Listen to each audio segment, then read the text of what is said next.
Allah ke majelis Iqra ini, amin. Melanjutkan pelajaran kita bersama Imam Ibnu Jama'ah rahimahullah dalam Tazkiratus Sami' wal Mutakallim fi Adabil Alimi wal Muta'allim. Masuk pada pasal yang ketiga, fi Adabil Alimi ma'a talabatihi mutlaqan wa fi halqatihi. Setelah beliau membahas tentang adabul alim fi nafsihi wa fi majlisihi, sekarang masuk pada adabul alim fi ma'a talabatihi. Adab seorang ulama, seorang guru bersama para muridnya, rahimahumullah, para muridnya hafizahumullah.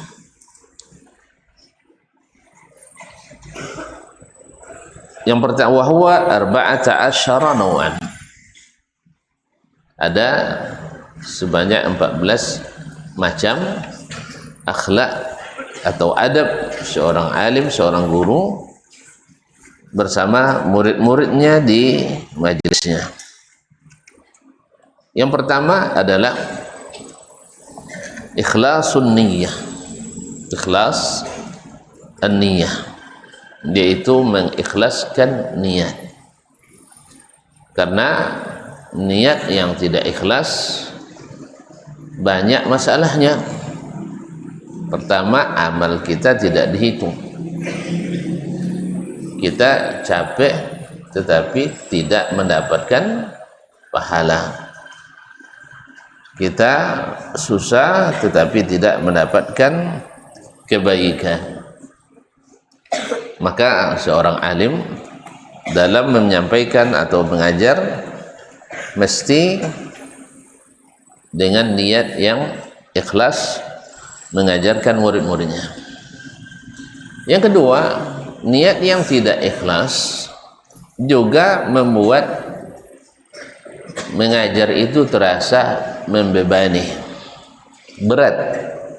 Tetapi dengan niat yang ikhlas justru menyenangkan. Mengajar itu adalah menyenangkan. Dengan niat yang ikhlas juga akan mendapatkan sambutan yang sama dari yang mendengar.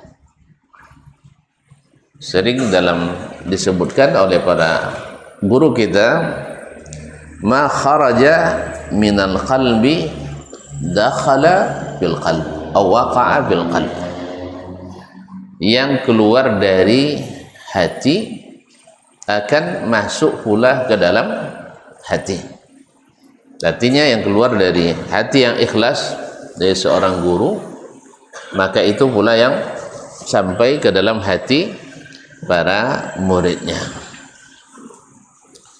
Kemudian orang yang ikhlas akan lebih banyak sabar dengan keadaan atau menghadapi murid-muridnya. Misalnya yang diriwayatkan bagaimana kesabaran seorang alim seperti Imam Asy-Syafi'i rahimahullah, diulang-ulang di majelis salah seorang muridnya yang kesohor Ar-Rabi' bin Sulaiman Al-Muradi, tidak paham-paham. Kalau sempat kita tidak ikhlas mengajar, tentu kita bilang pengenlah kakiannya sah bongak-bonong angkung dan sebagainya, keluar berbagai istilah-istilah yang tidak baik.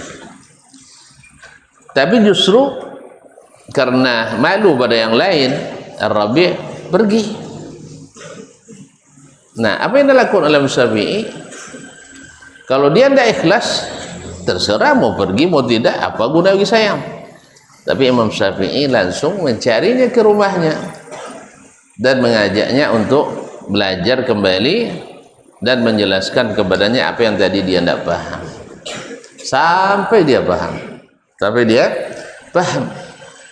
Karena Imam Syafi'i paham sekali bahwa nasab yang paling panjang itu adalah nasab ilmu. Kalau nasab keturunan kadang-kadang terputus kan? Sempat pula yang keturunan kita yang kelima mandul semua, dah habis sampai di situ. Tapi kalau ilmu enggak, ilmu Imam Asy-Syafi'i sampai hari ini sampai pada kita, ilmu Nabi kita alaihi salatu wassalam sampai ini sampai pada kita. Jadi nasab kata Imam Syafi'i, nasab paling panjang itu adalah ilmu.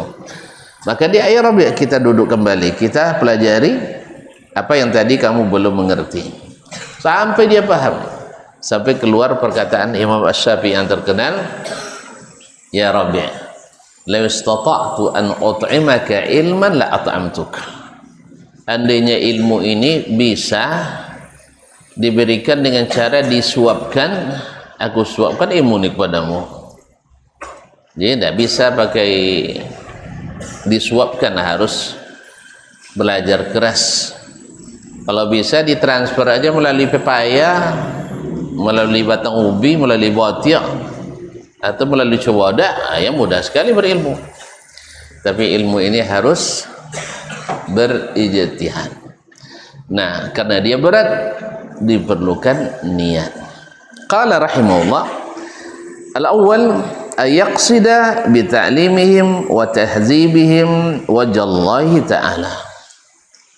Bahwa seorang alim ketika mengajar murid-muridnya bermaksud, yakni al-qasd, karena niat itu adalah qasdu fil qalb, berniat dengan mengajar mereka itu dan dengan mendidik mereka, mentahzib, mendidik mereka wajah Allah Ta'ala, karena mengharapkan wajah Allah Subhanahu wa Ta'ala, lillahi ta'ala, bukan mengharapkan wajah selain Allah, tapi mengharapkan wajah Allah Subhanahu wa Ta'ala.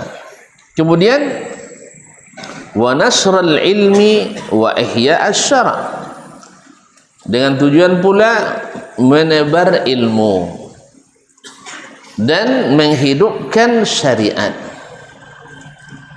Kalau ilmu tidak disebar, orang tidak mengenal.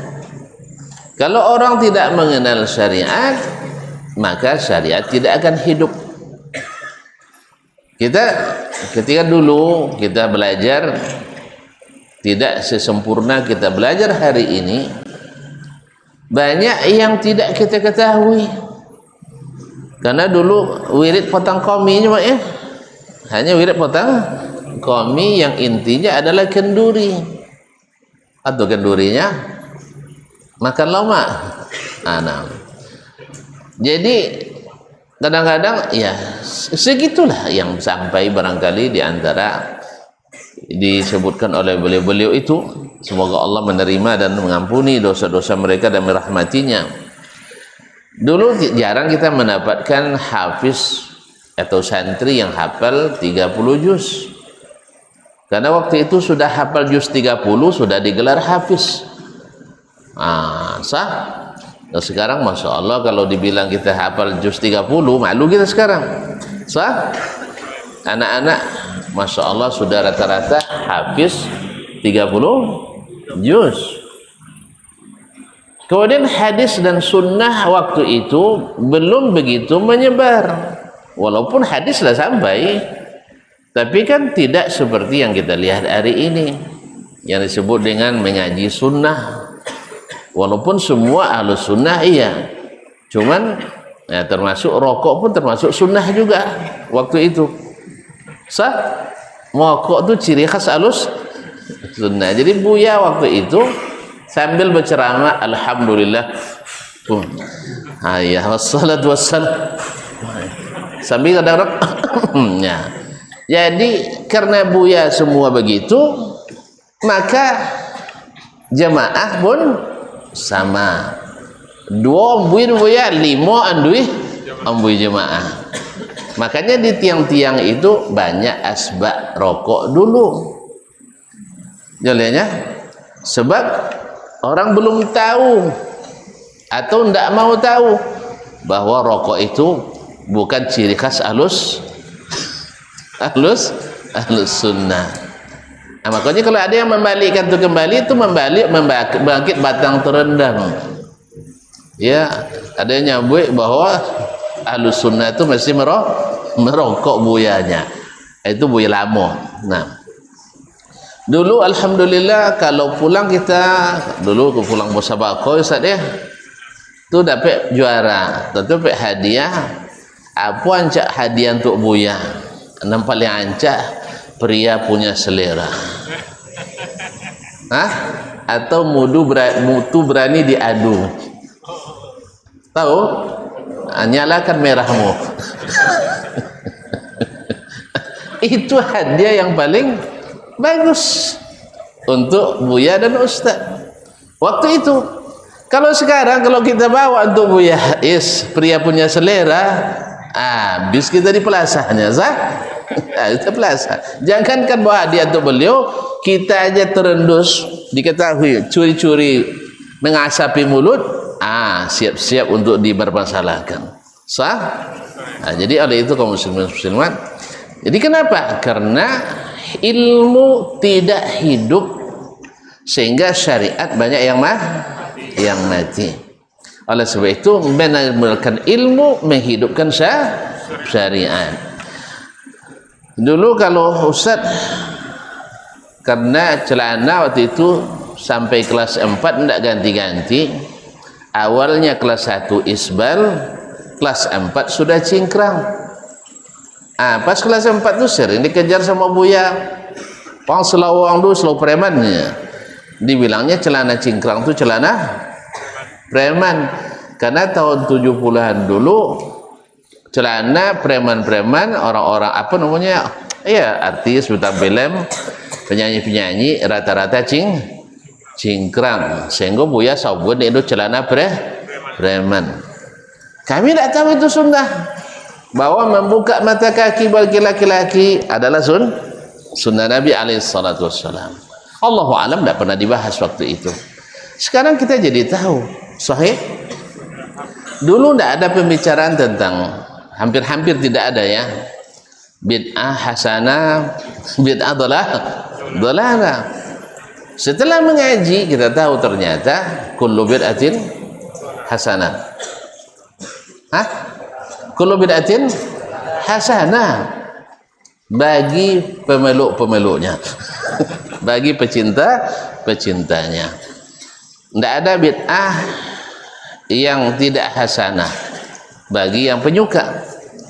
Tetapi bagi yang cinta sunnah tidak ada bid'ah hasanah, karena Nabi mengatakan kullu bid'atin dhalalah. Itu juga termasuk yang tidak familiar di pelajaran kita dulu. Oleh itu, kenapa sekarang orang pada banyak membicarakan? Karena memang sifatnya ilmu itu kalau sudah menyebar maka akan menghapus kejahilan, dan kejahilan tidak mudah menghapusnya. Ahli-ahli kejahilan akan berusaha mempertahankannya. Bukankah masyarakat jahiliyah dulu ketika Nabi alaihissalam membawa ilmu Al-Quran dan Sunnah ini ditentang atau diterima?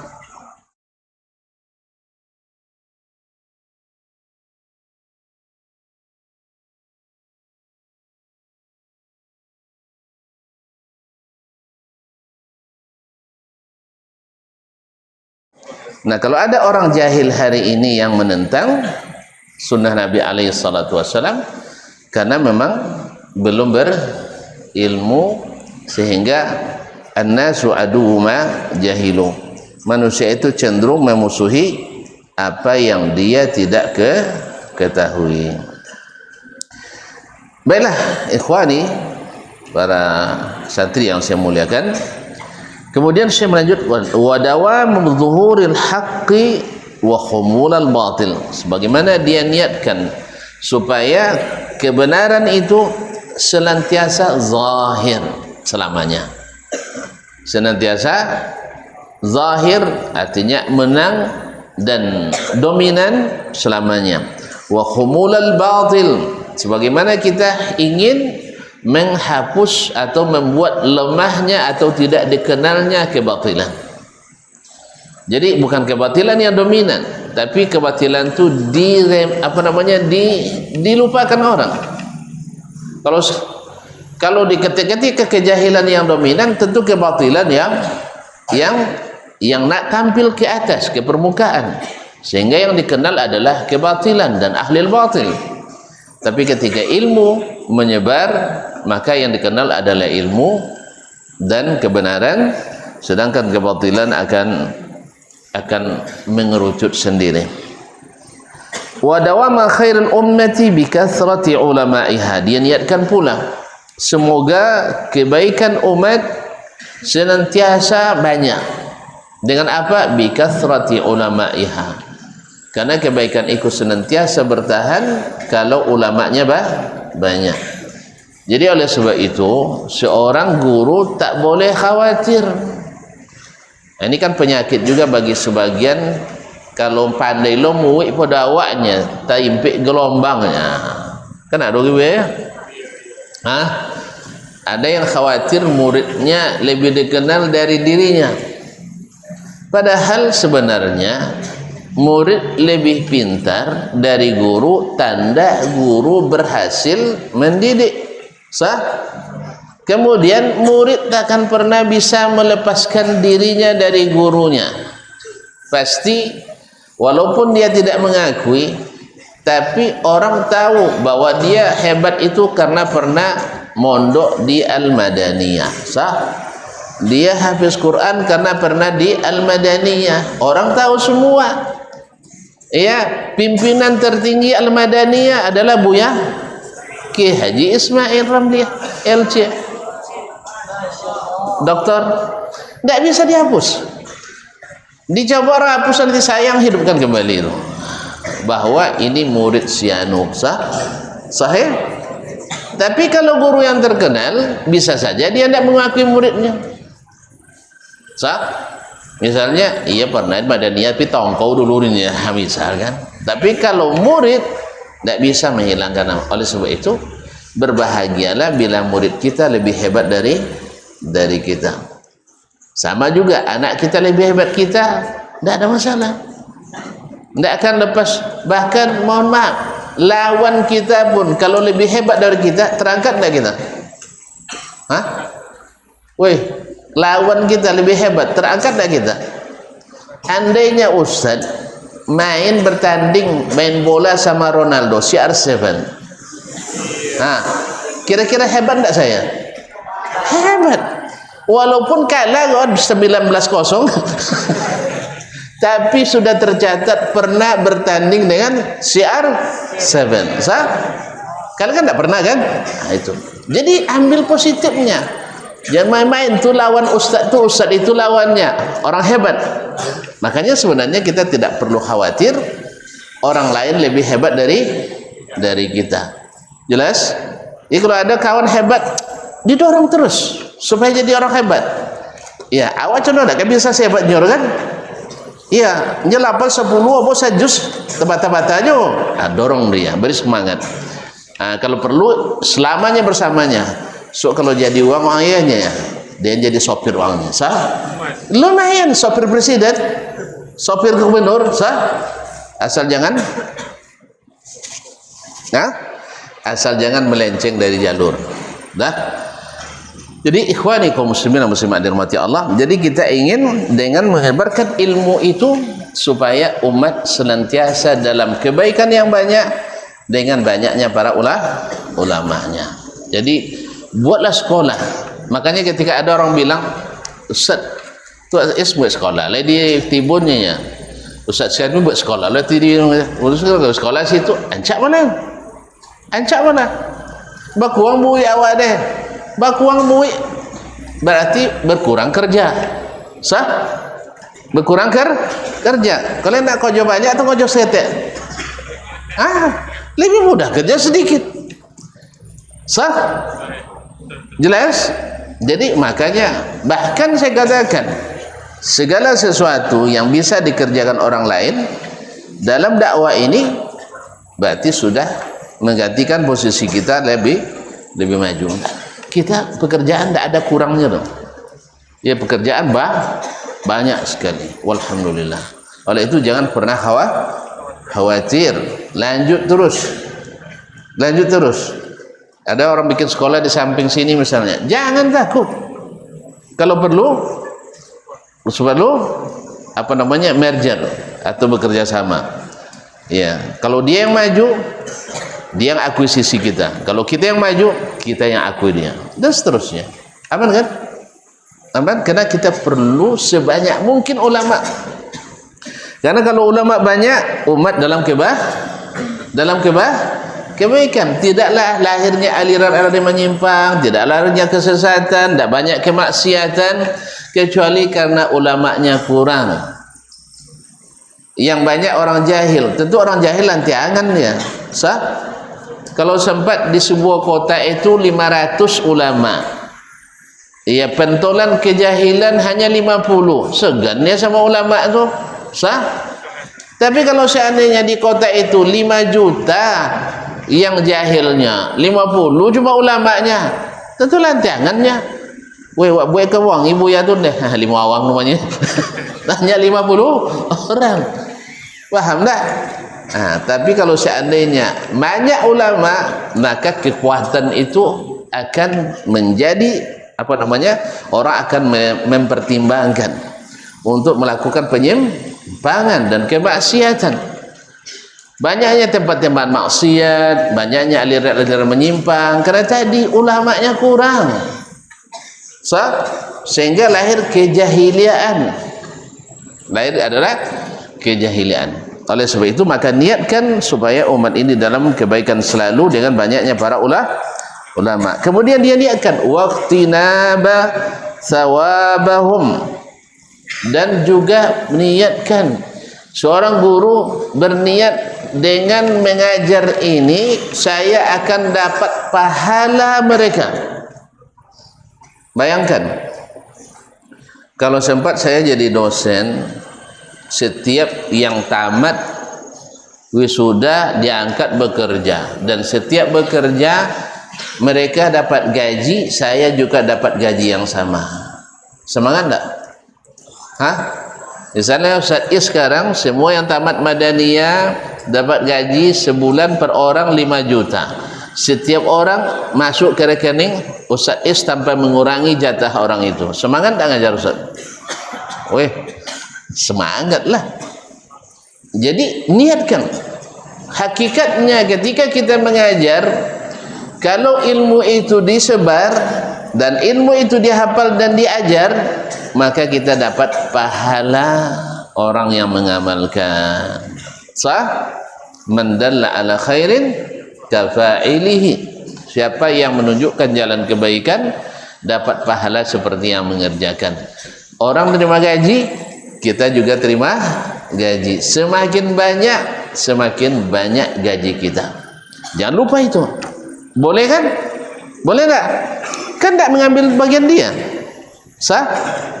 Nah, lalu kita jangan bilang pula awak kodek belajar susah Islam dapat banyak gajinya.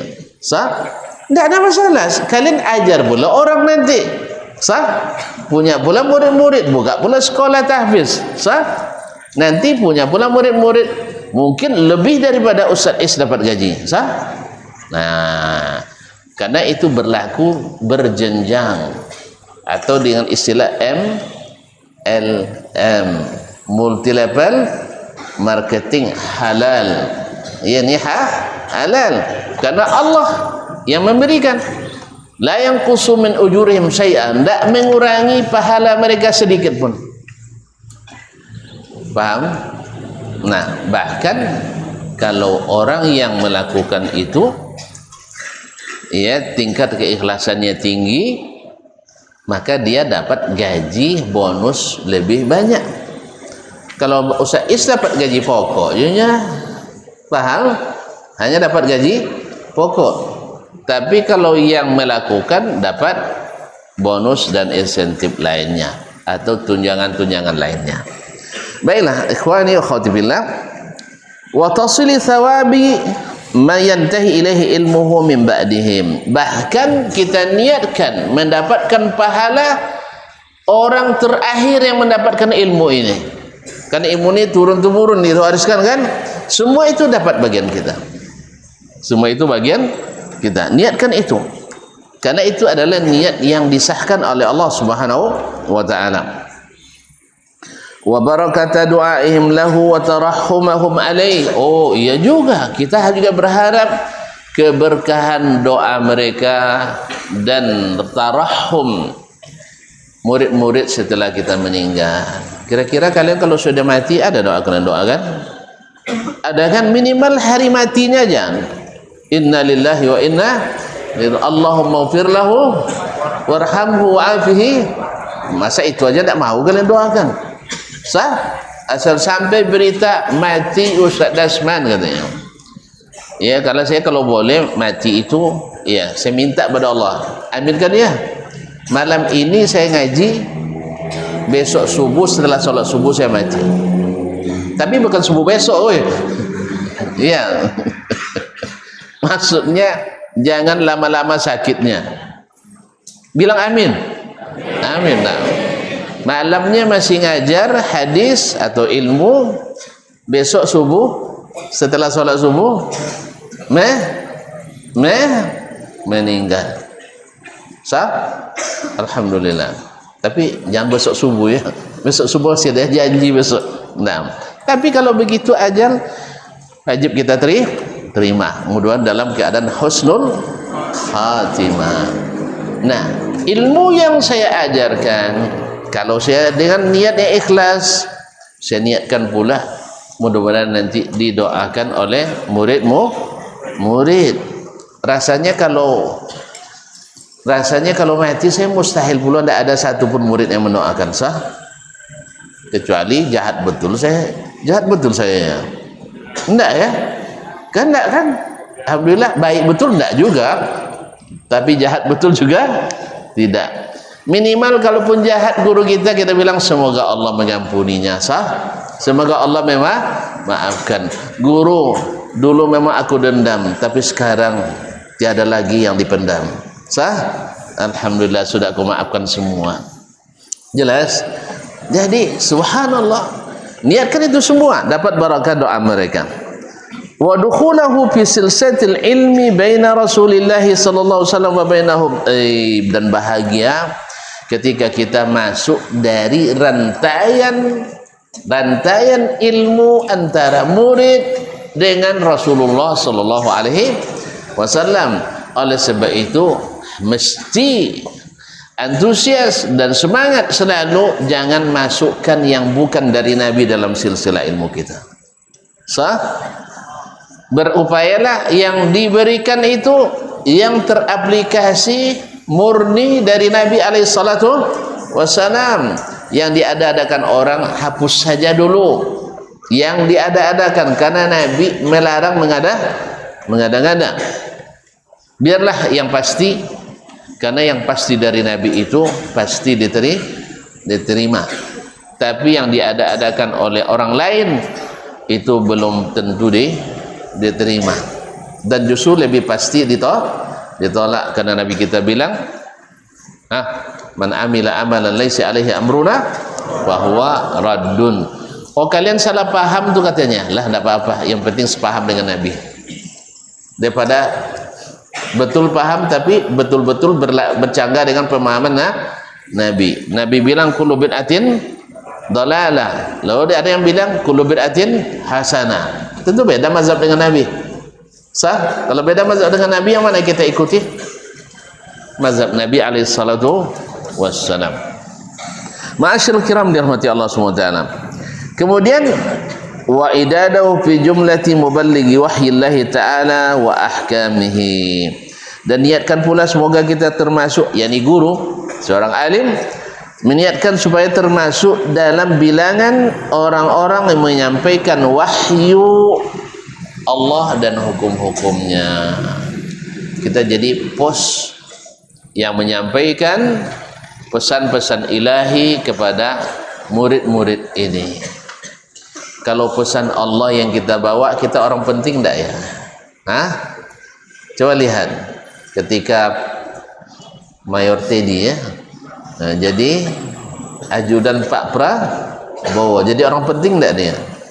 Jadi yang penting enggak? Masya Allah, seluruh mata tertuju kepada beliau. Sah? Semoga Allah bimbing dengan taufik dan hidayah. Sah? Menjadi orang yang menjaga presiden kita, dan semoga Allah berikan pula presiden kita taufik dan hidayah untuk selalu berbuat terbaik untuk bangsa ini dan khususnya umat ini. Amin. Sah? Kalau sempat dia baik kan kita dapat kebaikannya. Masuk MBG di sini? Oh, enggak ya. Masih khawatir. Nah, enggak apa-apa. Enggak masuk, enggak masalah ya. Mungkin yang lain masuk. Sah? Padahal suatu saat dipilihnya Madaniyah sebagai tempat kunjungan kerja. Bilang amin, enggak mustahil kan? Jadi, nah, semoga Allah mudahkan. Baik. Jadi menjadi penyampai wahyu itu adalah syaraf, kemuliaan, karena yang kita bawa bukan sembarang pesan, tapi pesan dari yang maha berkuasa, yang maha berilmu, yang maha pengasih dan maha penyayang. Pasti pesan-pesannya yang terpenting. Ma'asyiral ikhwah, fa inna ta'limal ilmi min ahammi umuriddin. Karena mengajarkan ilmu termasuk perkara agama yang paling penting. Tadi kita katakan, dengan ilmu tegak syariat, dengan ilmu berjalan hukum, dengan ilmu sejahtera rakyat, dengan ilmu terjamin keamanan. Sah? Yang buat masalah kacau itu kan orang-orang tidak berilmu, lalu diberi tanggung jawab untuk jadi pengaman. Akhirnya pengaman yang buruk-buruk, bukan pengaman yang baik. Makanya perlu ilmu. Sah? Perlu ilmu. Dan bila itu terjadi, maka agama ini berjalan, dan bila agama ini berjalan, maka sistem kehidupan manusia berjalan dengan baik. Wa a'la darajatil mu'minin. Oh, ternyata juga mengajar ilmu termasuk derajat paling tinggi. Nanti di akhirat banyak yang cemburu pada guru-guru ini, para ulama ini. Banyak yang cemburu karena dia, masya Allah, mengajar satu orang ini menebar 1000 orang, yang 1000 ini menebar 1000. Ini pahalanya sampai kepadanya padahal dia tidak lagi menyadarinya. Jelas? Dan mati pun kita tetap mengalir pahala au ilmin yuntafa'u bihi. Masya Allah, tabarakallah. Mas, waktu saya? Kita azan dulu. Nah.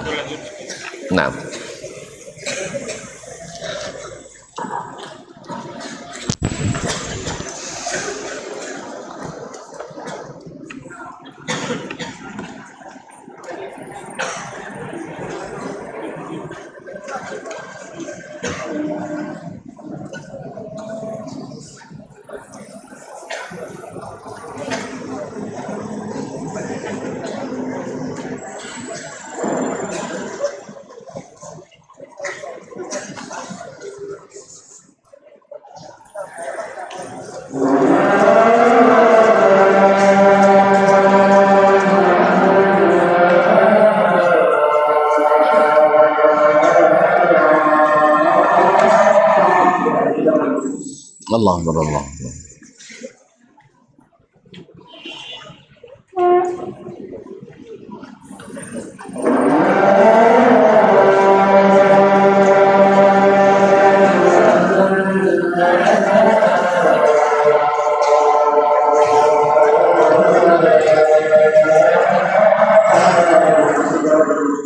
Allah berallah.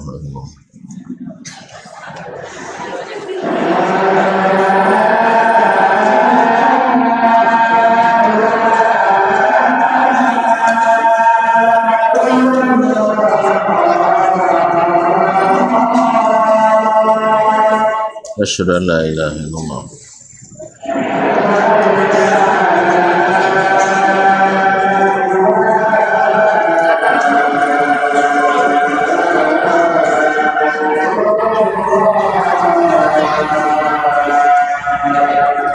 أشهد أن لا إله إلا الله.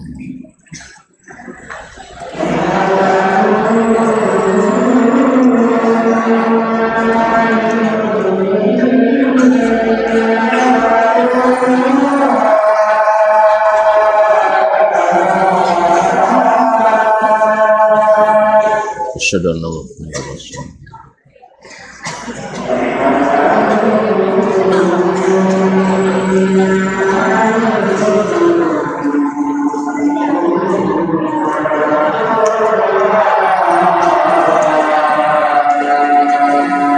أشهد أن محمدا رسول الله.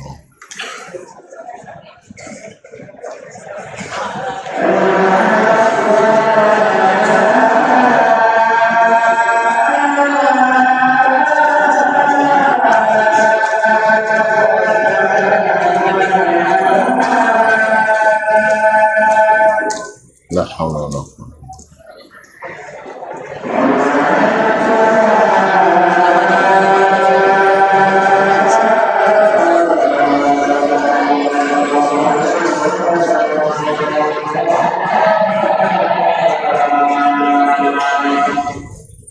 لا حول ولا قوة.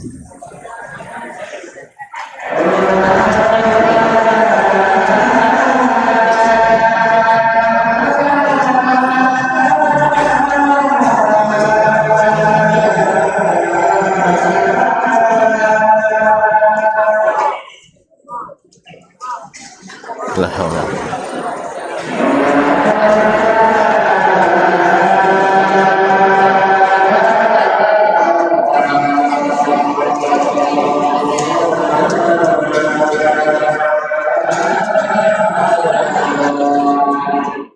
لا حول ولا قوة.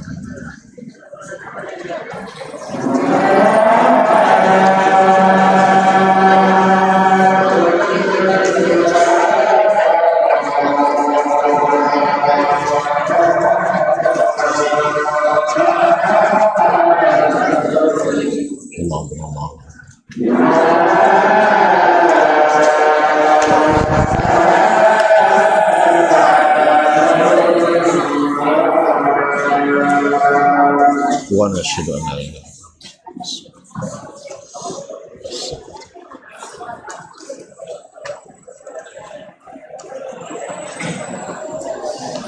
Taib, ma'asyarul ikhwah yang dirahmati Allah Subhanahu wa taala.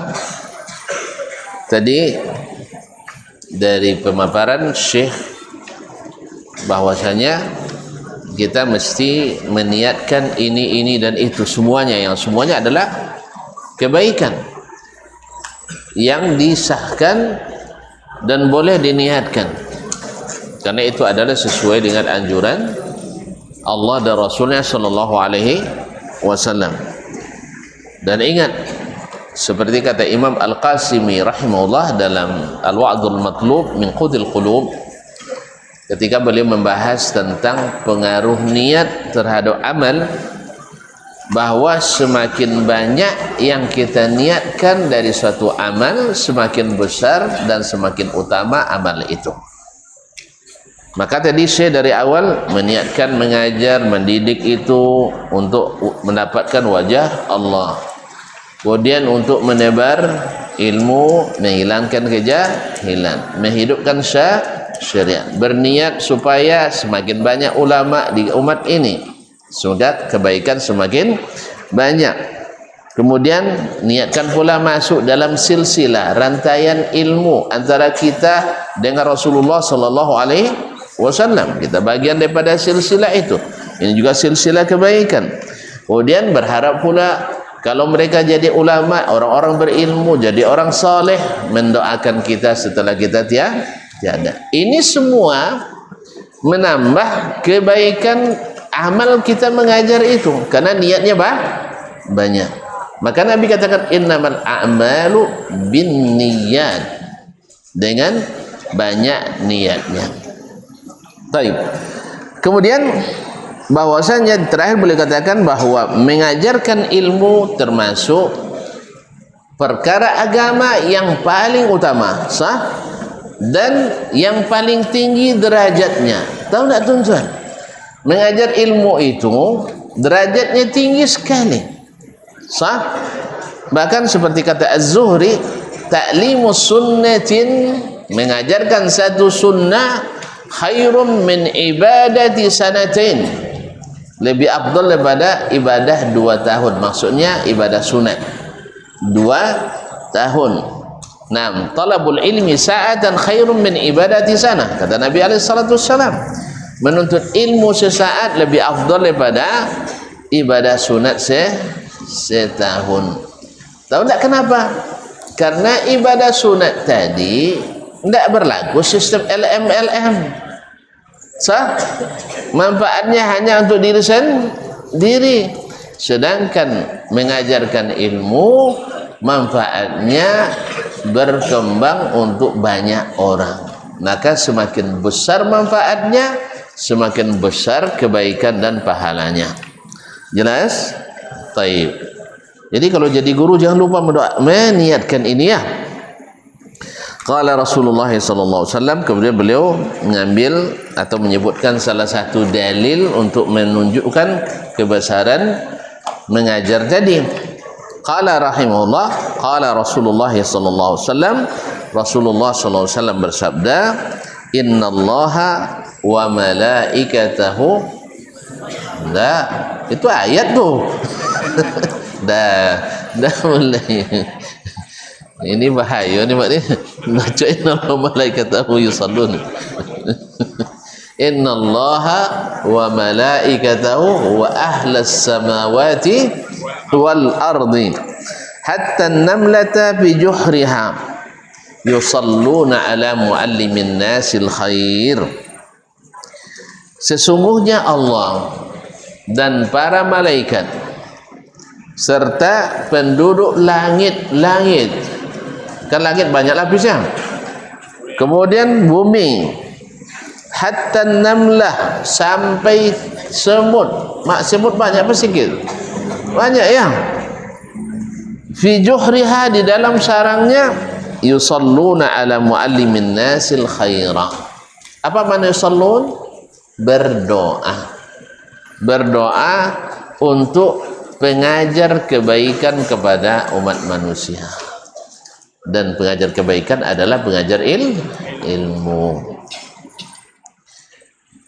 Hadis ini diantara sekian banyak hadis tentang fadilat mengajar ilmu.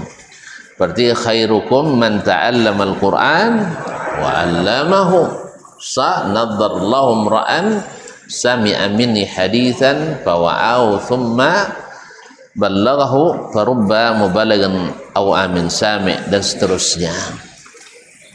Hadis ini di antara sekian banyak, walaupun dari sisi sanad hadis ini kurang kuat, tetapi maknanya dengan hadis-hadis yang lain adalah kuat, bahwa orang yang mengajar kebaikan didoakan. Naam. Ma'asyul kiram dirahmati Allah. Qala rahimahullah, la amruka ma hadza illa mansibun jasim. Demi umurmu, artinya ini salah satu qasam yang dibolehkan. Ini maksudnya adalah litakid. Ma hadza illa mansibun jasim. Kalau begini Allah doakan, malaikat doakan, makhluk-makhluk mendoakan, tidak lain dan tidak bukan kecuali mansib jasim, kedudukan yang besar. Kedudukan yang besar. Wa inna nailahu la fawzun azim, dan mendapatkannya adalah kemenangan yang besar. Na'udzubillahi min qawati'ihi, kita berlindung kepada Allah dari hal-hal yang membuat kita berhenti. Ya, qawati' yaitu yang membuat kita terputus. Wa mukaddiratihi, atau yang mengeruhkan niat kita. Awalnya bersemangat, habis itu loyo. Awalnya Masya Allah menggebu-gebu, tapi lama-lama juga terkena virus yang membuat kita surut semangat. Tidak, kita berlindung pada Allah, jangan sampai ada yang memutus jalan kita, dan jangan pula ada yang membuat gelapnya jalan atau kaburnya jalan kita menuntut ilmu.